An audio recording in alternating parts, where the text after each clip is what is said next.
ప్రొద్దుటూరులో 9.68 ఎకరాల ప్రభుత్వ భూమిని ఎమ్మెల్యే ఆయన కుమారుడు కబ్జాకు యత్నించారని అన్నారు మాజీ ఎమ్మెల్యే రాచమల్లు శివప్రసాద్ రెడ్డి. దళితుల భూమిని వేరే వ్యక్తుల పేర్ల మీద విక్రయిస్తుంటే ప్రభుత్వం ఏం చేస్తుందని ప్రశ్నించారు. నిజాయితీ గురించి మాట్లాడే వరదరాజుల రెడ్డికి కొండారెడ్డి చేసే పనుల గురించి తెలీదా అని రాచమల్లు నిలదీశారు. ఎక్కడ చట్టబద్ధత ఉంది కొండారెడ్డి దీంట్లో? ఎక్కడ చట్టబద్ధత?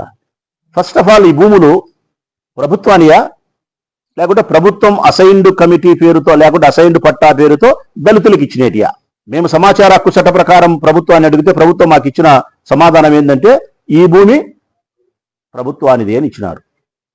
మరి ప్రభుత్వానిది భూమి అని చెప్పి ప్రభుత్వమే సమాచార హక్కు చట్ట ప్రకారం ధృవీకరించిన తర్వాత ఈ భూమి దళితులు ఏ విధంగా అవుతుంది? అసైన్డ్ పట్టాగా దళితులు ఏ విధంగా అవుతుంది? కాదు. లేదు, నీ ప్రకారమే మాట్లాడదాం.